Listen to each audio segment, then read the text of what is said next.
And Arete comes from the Greek Stoics, particularly Socrates. So when the researchers were going through all of Plato's writings, we don't have any of this is tangential information, but we don't have any writings from Socrates. What we have is writings from Plato about Socrates. But what the researchers say is that nobody studied virtue and what it is and why it's so important more than Socrates. And the formula that he was trying to figure out is how to become a man or a woman of virtue. So the question is well, what is virtue? And what virtue is character excellence in all things. That's the definition of virtue. So the proper, more full definition is character excellence in all things. And when you have character excellence, what you're filled with is power or strength. And so the Latin word for virtue has the same root beginning as the English word, which is vir. This root word means strength. And so this manly strength is somebody who has character excellence in all things. So then the question is, and that would be you've heard the John Wayne quote. Sometimes you see it hanging up in the tack shops and everything else. Is courage is having fear but saddling up anyways. Those types of things are virtue. That's character excellence. I'm scared to death, but I had courage and I went and did it anyways. That would be an example of virtue. Another example of virtue is patience and gentleness. Another example of virtues are motivation. If we don't have motivation, we don't do much, right? And other examples are meekness and remember praus out on this. So that's a virtue. They call that the virtue of virtues. And so what we're actually doing at Mustang Medicine is we, meaning you guys, I do this every day, right? So I'm just constantly, you'd think I'm more virtuous than you'd think I'd have more character excellence because I do it every day, but this crap is hard to figure out to do. But we are going to be under circumstances that are going to be difficult, but are best suited for our further development. And the way that we're going to be in those circumstances is by gentling the wild Mustang and putting the Mustang under circumstances that are best suited for its further development in character excellence.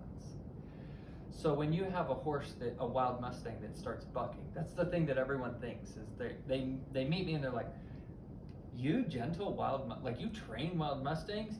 You must be the best horse rider in the world. And I'm like, if that thing thinks about bucking, I'm not getting in the saddle. I'm the biggest pansy when it comes to not wanting to get bucked off. Now, what I learned was about virtue or about character excellence is that what that horse is saying when it bucks is, I'm so freaked out. I don't know if I'm going to be safe or not. So get the hell off me. That's why a horse is bucking, is that it cannot find where its safety is at. And so what we're doing when we're putting the horse under circumstances that are best suited for its further development in character excellence is we're going to put it under difficult circumstance to be able to learn how to self-regulate, to become patient, for the wild horse to become gentle. And so the horse has to become praus or meek, and there needs to be boundaries, and there needs to be appropriate submission, not abusive submission, but humility and a willingness to want to be in the partnership. This takes virtues, right? And so what we're actually trying to accomplish is to develop horses that are Arete horses. In other words, war horses. So if you think about the most dangerous circumstance that you could possibly put a horse under, it would be like the old battles where the horses are like riding to each other. Now think about, they would take wild horses and they would gentle them and meek them to the point where that horse would be willing to ride into battle and follow the rider under all that chaos. And so that requires character excellence in all circumstances. Now they don't do that on day one, because day one the wild horse would be like, I'm out of here, I'm totally dead. But after a long time of developing these character excellences, well, here's the thing. You cannot give the horse what you don't have. So if you want that horse to be patient, but you don't have patience, that horse will never feel safe around you, because he'll feel like you're anxious, like you're rushing him, like you're like, come on, get it going. See, the energy changes, like, let's go, get the trash out the door. Patient people don't talk that way. That's how I talk to my kids, because I'm still developing my character excellence. I'm like, come on. But when we're patient, it's like, I get it. Here's the beautiful thing about the horse brain. He's always giving you his very best. There is no deception. So if he's struggling with something, he's genuinely struggling with something. So we have to understand that about them, and then we have to then believe that's, through the understanding we can have the belief that it's true. So therefore he's never trying to play us for the fool. He's never trying to deceive us. And this is true especially for Mustangs, because they're so hardwired in their limbic survival, the way of life. That life has just told them, you better survive. So we're really helping them to feel safe. And when they feel safe, they then start developing the character excellences so that they become patient, they become gentle, they become praus, they become all these things, which we then define as a kid's horse, a husband horse, a bomb-proof horse, however you want to say that. That's just a horse with total character excellence. Well, why does that horse have so much character excellence? Because that horse knows, I'm safe. I'm gonna be okay. Freaking kid's playing around with a hammer right by my feet and wailing on things, and then his brother's over here lighting off fireworks. I'm fine. That's a horse that knows who he really is, because he's gentled that limbic brain that he naturally has. So we go back to the Greek war horses. There's a fantastic book written by the original it's the original book on horsemanship. It's called The Art of Horsemanship, written by Xenophon, about 2500 BC. And they say that was the first book on natural horsemanship. So it's a fun read to do, but it's all about excellence in all things.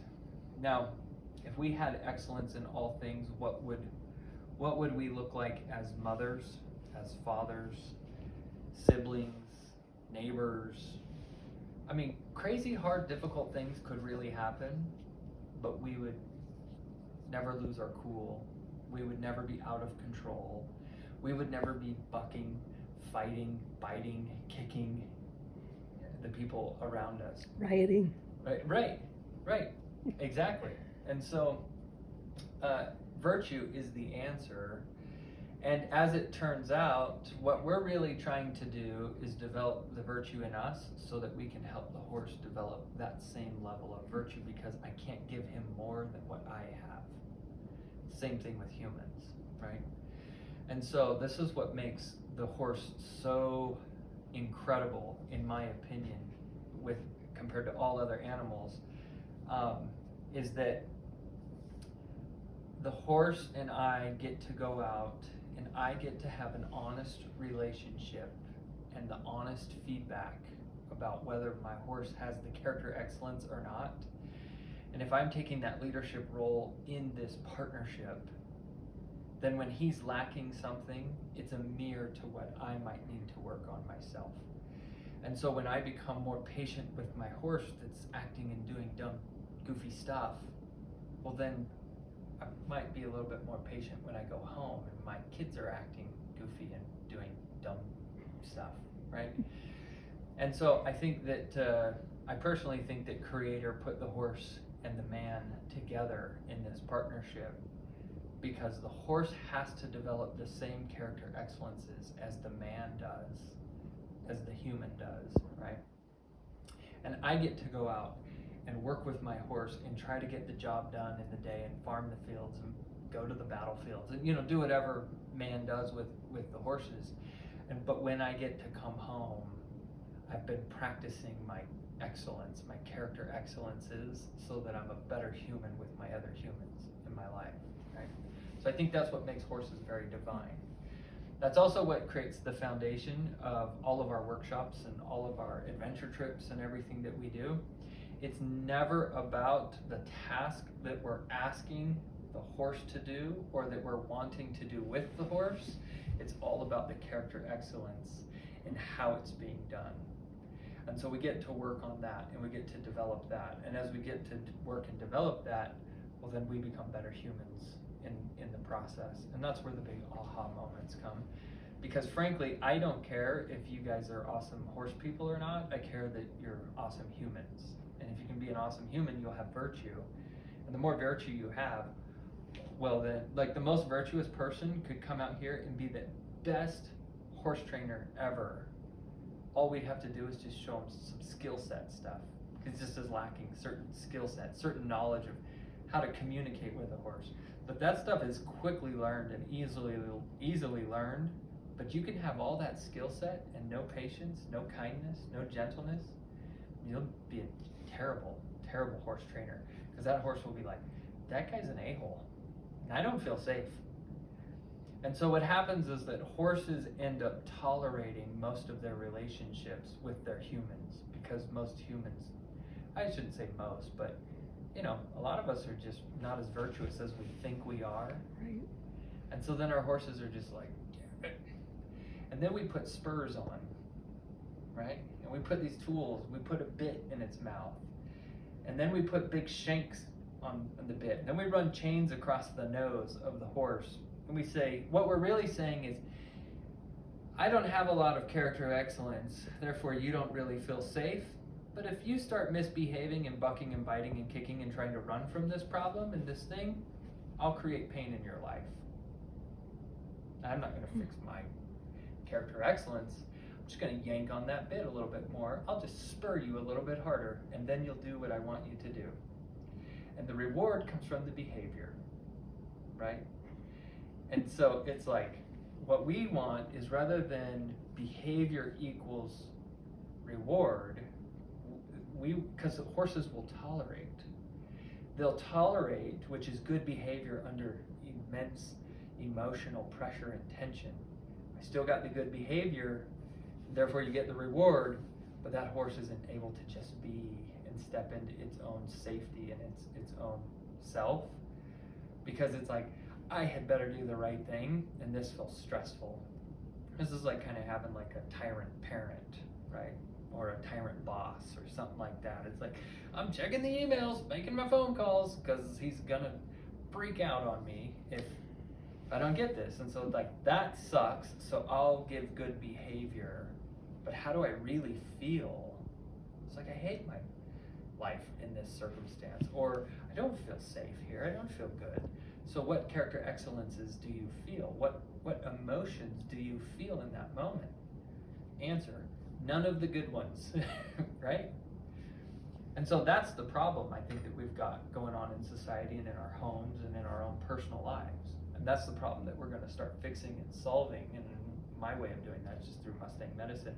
And I think that the horses are able to prove that to us, whether we have the virtue or not, because they give us immediate feedback about how they feel.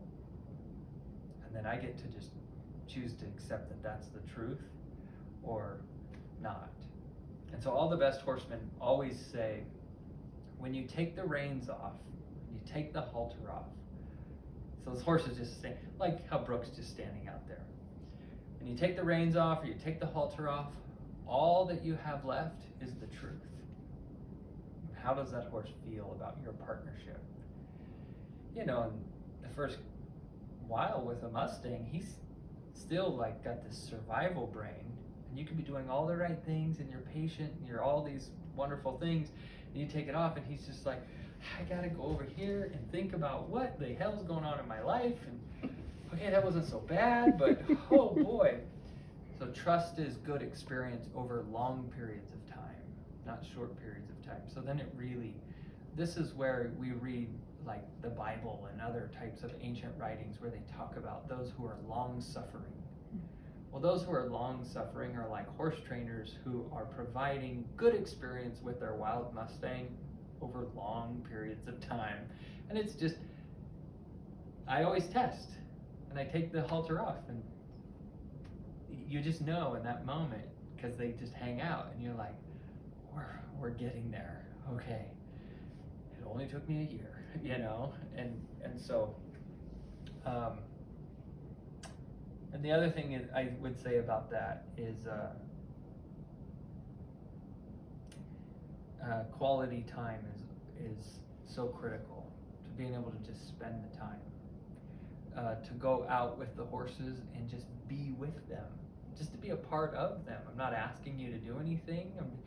Well, then that helps. So you'll see these people that will train horses really quickly in like a couple of months, and then that horse will follow them around like a little puppy dog. Well, what you're not seeing is all the time and the quality time that they're putting in with that horse, to where that horse is like, dude, you're like a part of the family.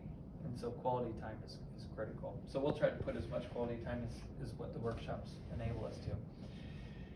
So that's the first thing of Arete. So you'll see that, you might see that pop up in a lot of my messages, or I might say, hey, focus in on the virtues. You'll know I'm talking about character excellence. And when this is what Aristotle and Socrates and Plato and all the Epicurious and everyone, this is what they all said, is that if you are patient, that is a virtue, but that does not make you a virtuous person. That makes you a patient person. And if you're gentle, that doesn't make you that doesn't make you a virtuous person. That makes you a gentle person. And if you're patient and you're gentle and you're kind, that doesn't make you a virtuous person. That makes you a gentle and a patient and a kind person. But when you add in all of the virtues, all of the character excellence, then you are virtuous. Because the OUS in the English language is condition of. It's the condition of, yeah, it's the essence of. And so we're all degrees of virtue, and we're just going to dive on that a little bit more. The only way I think that we can dive in on becoming more virtuous is the very first thing we have to do is own our magnificence. This is, of all the challenges, I think it is easier to develop a particular virtue than it is to own your magnificence. And the reason is because we have to go, I like using the New Testament scripture, Matthew chapter 5, verse 48. In Greek, it says something a little bit different than in English. In the English version, it says, be ye therefore perfect, even as your Father in heaven is perfect. And so then we think, oh my gosh, I gotta be flawless, because that's what perfection is flawlessness. But actually, when you go back and you read the original manuscripts, the original transcripts of what we call the New Testament today, that was originally written in Koine Greek. And when you read it in Greek, it says something a little bit different. It says, be ye therefore whole, lacking no parts, even as your Father in heaven is whole, lacking no parts. And so the question is, well, how could I be whole, lacking no parts, if I have flaws, if I have deficiencies? So what owning your magnificence means is to own your strengths without arrogance and to love your deficiencies without insecurity. So you have two things. You came hardwired with two things And you'll see this, we get Mustangs, and they come hardwired with two things. They come hardwired with things they're very natural and good at doing. We call those strengths. And they come hardwired with deficiencies. They're not natural, they have doubt, they have anxiety over certain things. Some horses are just really good at just putting their head down and plowing the field. Other horses are really good because of their genetics at running the racetrack super fast. And you try to put that plow horse out on the racetrack, and those genetics don't work for that particular environment as well, right? You try to get a secretariat to go plow the field. Can he plow it? Sure, but he can't plow it as well as a plow horse can plow it. And so you have deficiencies and you have strengths, and we all have that. Well, the other thing too is you get some horses that just have this incredible self-doubt about getting in a trailer. It doesn't matter how, they just have this worry about, and you're like, oh my gosh, and he takes 5 times longer than the other horse did. And then you got another horse who's just really curious, and he's like, this trailer might kill me, but I wonder what's in the back. And he gets in, and then, he takes 10 minutes to figure out the trailer. You say, well, this one has some natural gifts, and this one has some natural strengths, and this one has some natural deficiencies, and we just meet the horse where the horse is at. Well, it's the same thing we do with ourselves. You have some natural strengths and you have some natural deficiencies. The problem is not that you have deficiencies or weaknesses. The problem is that there's an insecurity that attaches itself to this deficiency, and that insecurity says, this is a problem, you're not good enough. And as soon as you start thinking you're not good enough, well then, how do you own your magnificence in that? How do I develop my virtue or my excellence in all things when I think in most things I'm not good enough? So what we have to start understanding is that we call it God, heavenly parents, creator, whatever someone's belief might be. The narrative, I think, is still the same. The principles are still the same, and that is, at some point in time, you were born on Earth, right? You got this little body and started running around in diapers, and our parents can attest that we came hardwired with certain personalities. My brothers are a little bit different than me, and my sister's a little bit, and I'm a little bit different than them, and we have certain things that are very similar, and we have certain things but we have our own personalities, and in that personality is hardwired in gifts. Now, gifts are two things. They're your strengths and they're your deficiencies. I believe that the deficiencies are there so that we can better develop certain virtues, like humility. If I was just so damn natural and had strength in everything that I ever did and I had no deficiencies, why would I ever need anyone else in my life? So I think that our deficiencies also help us to have empathy. I think our deficiencies also help us to connect and create community, because I need you just as much as you need me once we can start owning our gifts. And so this becomes absolutely critical. So your strengths are awesome until you're arrogant about them, and then most people don't want to be around us, right? Because we're arrogant about it. And our deficiencies are totally fine, and that doesn't make us flawed. But if I have insecurities about it, that can be really hard to be around somebody who has insecurities. And so when we go and do things from our limbic brain, maybe we get addicted to something. We get addicted to, looking at this magazine, or shopping at this, like shopping and buying and drinking and eating. I mean, there's a gajillion ways to be addicted to whatever. Typically what it is that addiction is your last known place of safety. And what you learn with the wild Mustangs is they always return to their last known place of safety, because all they care about is, am I safe? Because once you're safe, the limbic brain shuts it down and calms down, and it's like, okay, we have nothing to worry about. And when you're not feeling safe, you're like, whoa, where's my safety? And if the bar or the restaurant was the last known place of safety, and you're desperately looking for safety, you will just go back to that last known place.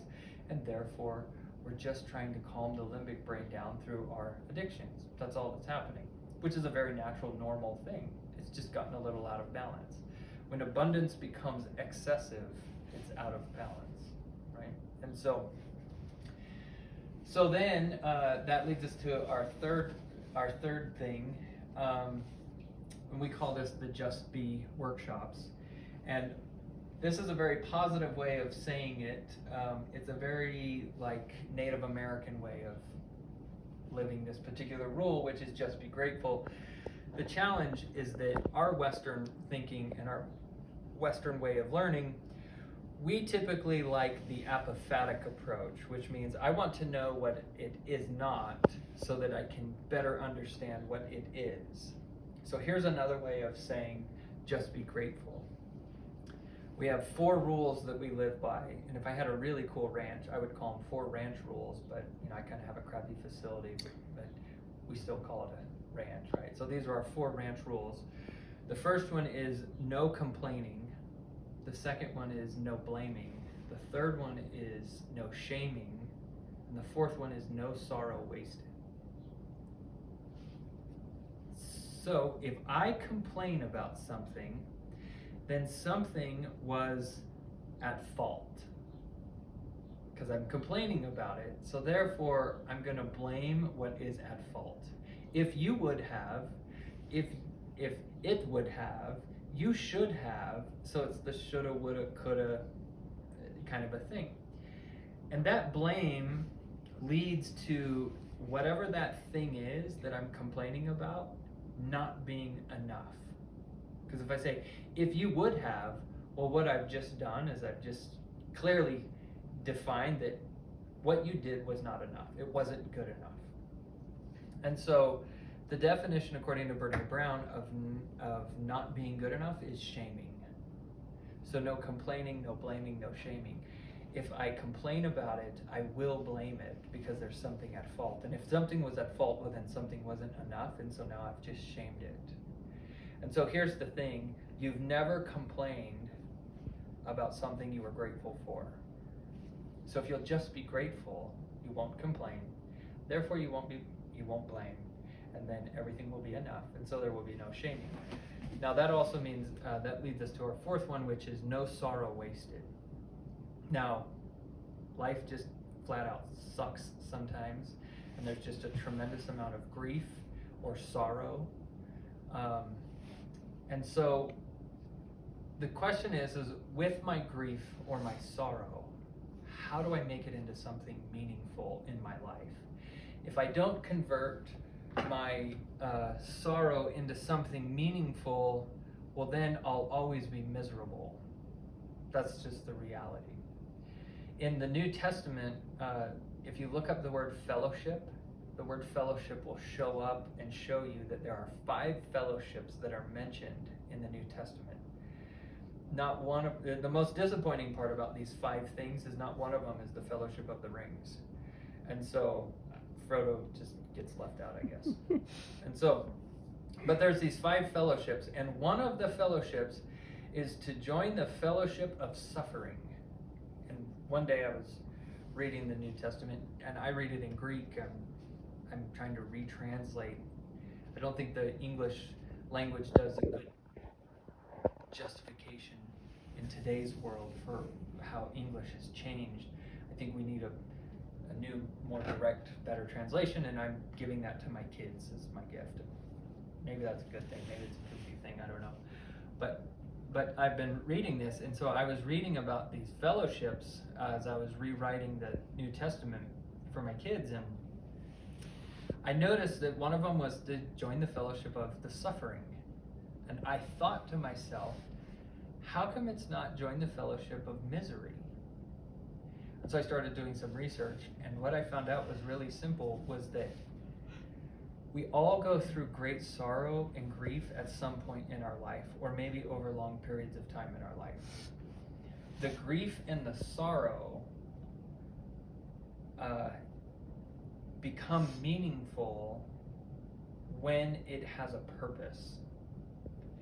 And so no sorrow wasted means I must be able to find purpose in my challenge, my difficulty, which is really just a circumstance of loss. It wouldn't have been so grieving and so sorrowful if I wouldn't have lost something.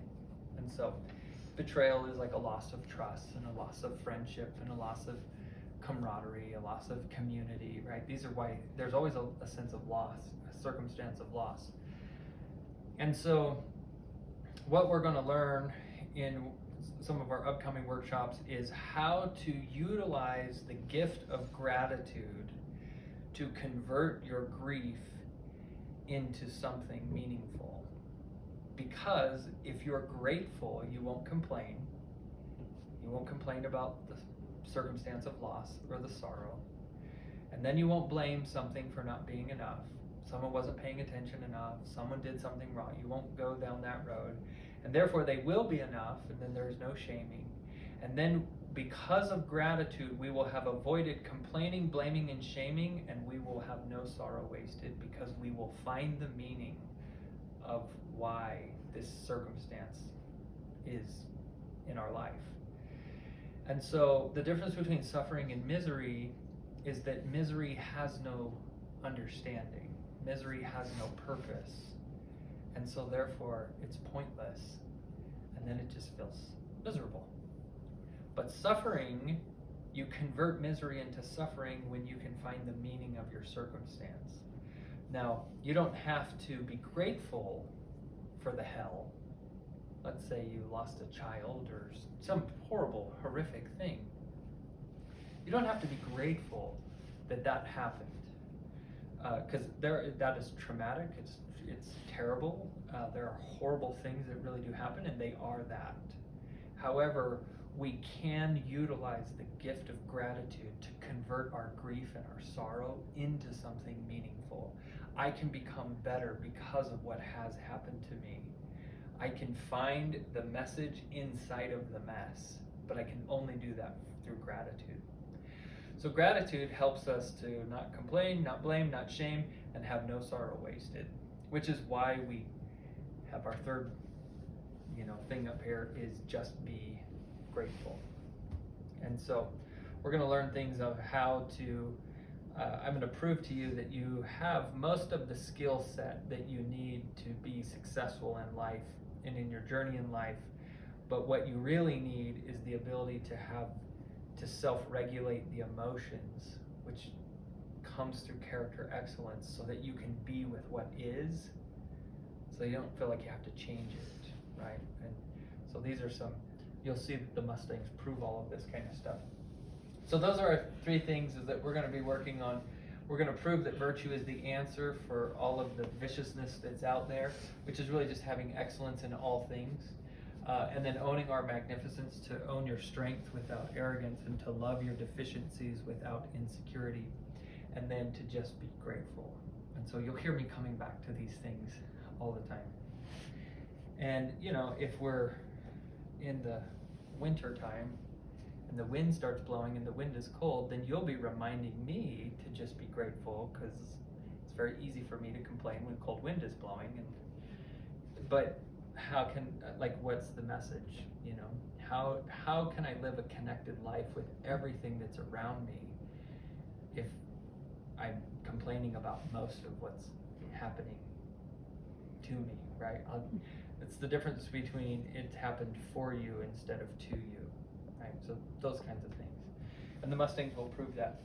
This other stuff we'll go over later in other workshops, but those are three things.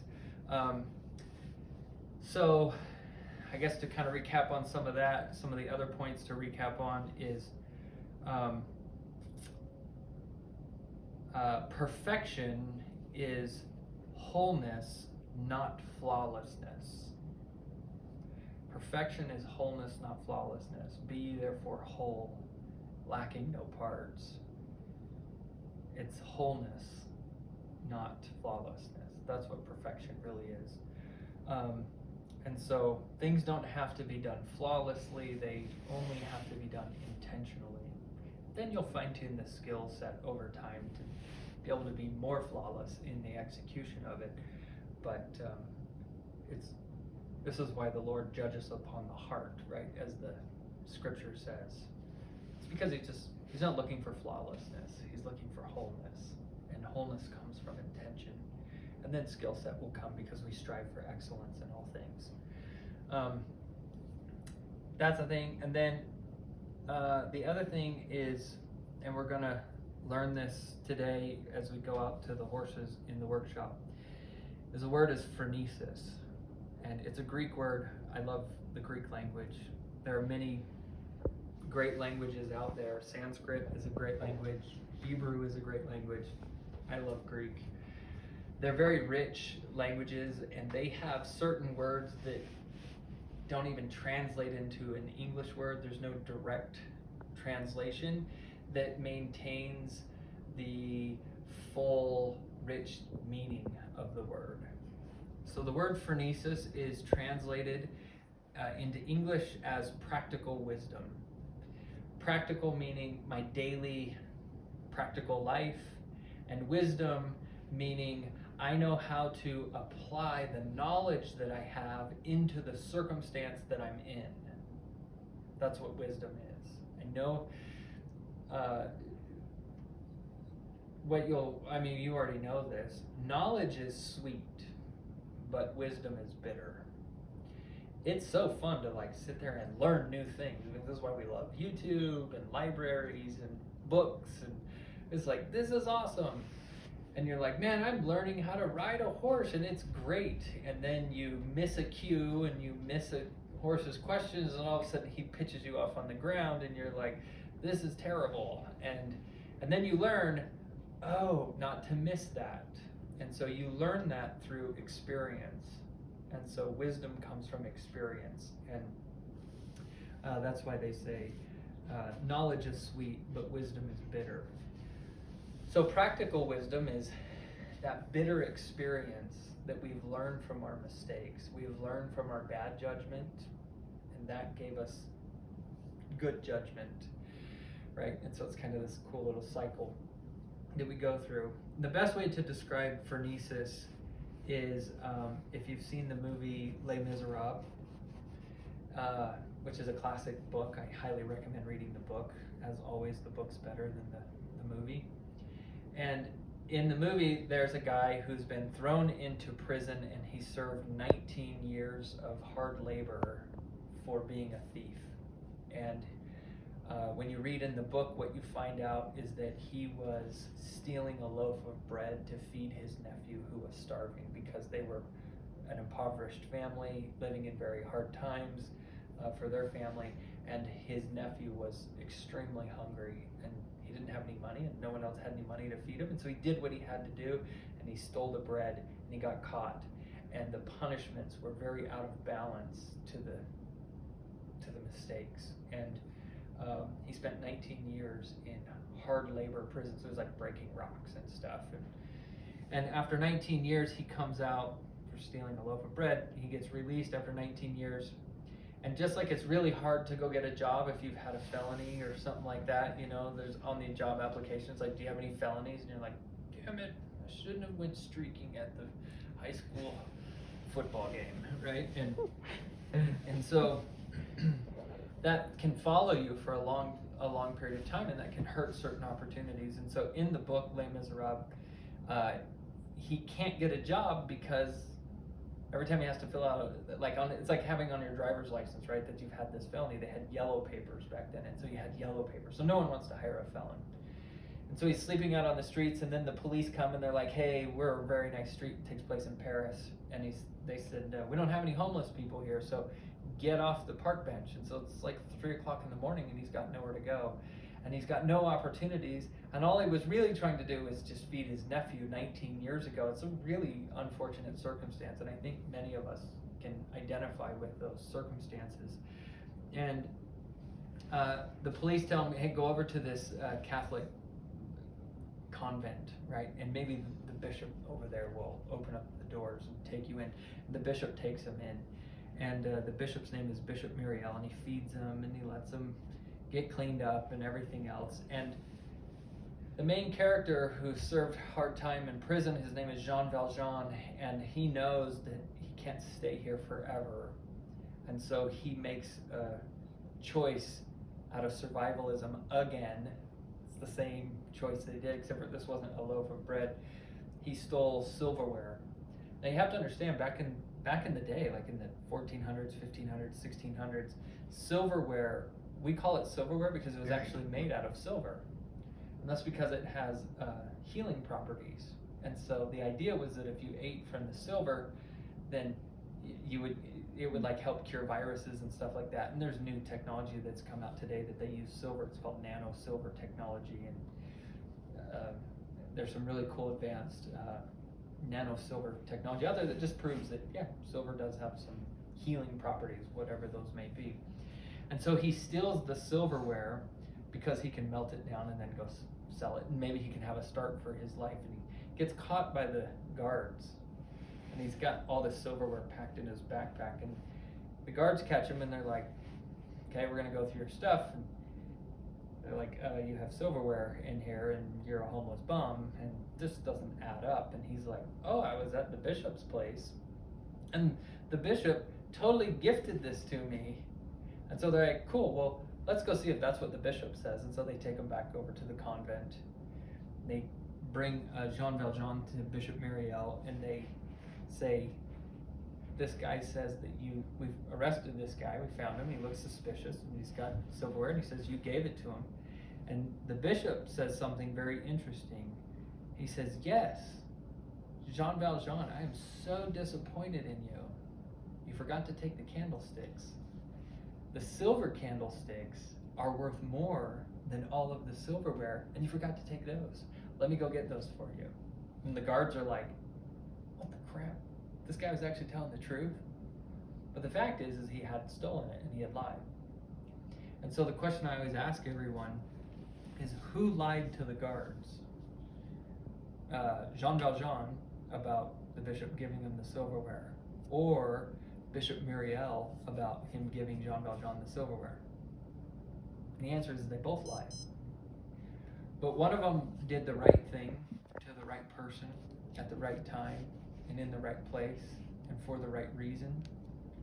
And so there's 6 things that you go through. I know you. And so we have this like written up here, right? So did Bishop Myriel do the right thing? And did he do it to the right person? And did he do it at the right time and in the right way and for the right reason and in the right place?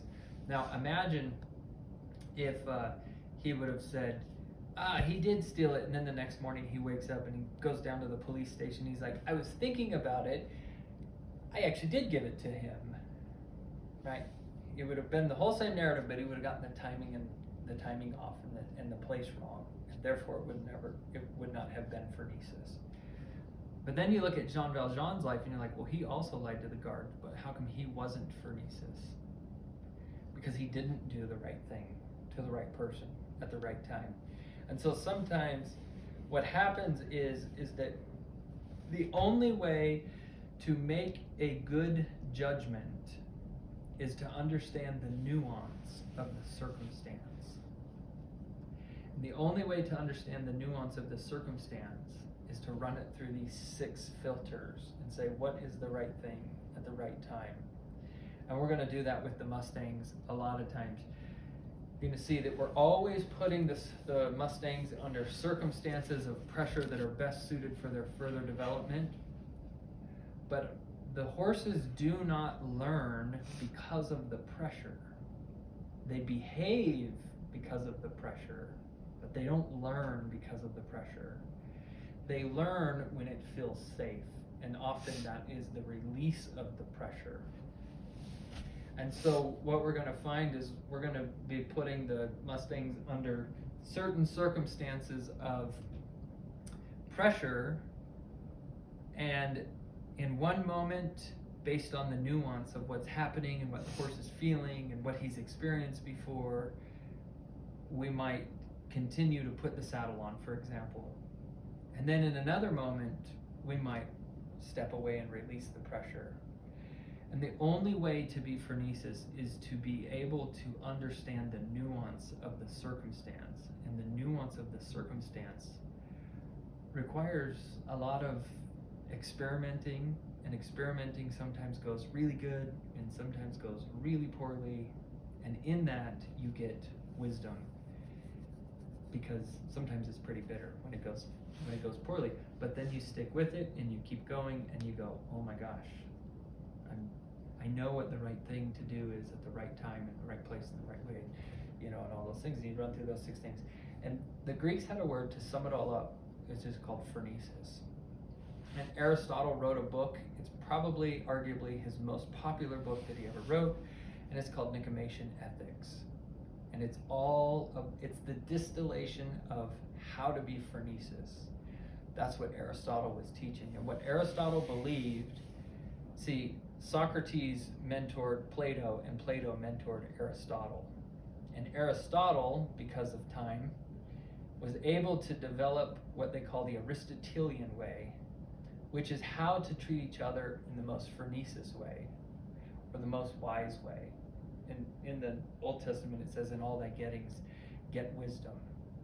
And so it's like, gosh, what could we be if we could be Phronesis? What if we could do the right thing at the right time, for the right reason, in the right place? And this is what is meant when it says the good shepherd. What it's really saying is the Phronesis shepherd. And so when the good shepherd acts like Bishop Muriel, and sometimes he lies to the guards, it's pretty easy, if we're so focused on, well, that was a lie and all lies are bad, to want to hang the good shepherd to the cross, right? Because I can't create the 9 ways to be a good human being, right? There's not this linear thing. It's more of this living, flowing thing.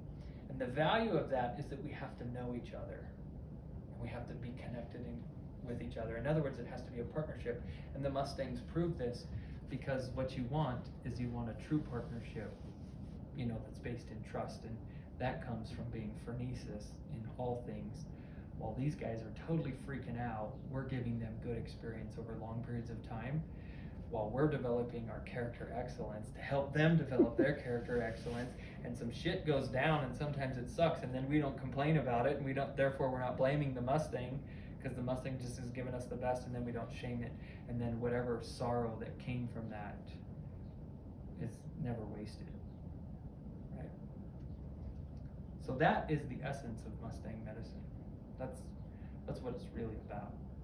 And we just get to practice all of that with very awesome limbic survival brain creatures that are just learning how to own their magnificence and learning how to step into who they really are. I really believe that's all that it is through these circumstances of pressure that are best suited for the Mustang's development. All we're teaching the Mustang is a little bit more about the Mustang. And I think that is true about our own circumstances of pressure that are best suited for our further development. I think we have a creator who's just simply helping us get into circumstances that teach us a little bit more about ourselves. And that's what we'll do moving forward. It'll always come back to this. So I'm glad you recorded it, because it always comes back to this. And we're just going to pitch a tent right here and just keep listening. Yeah.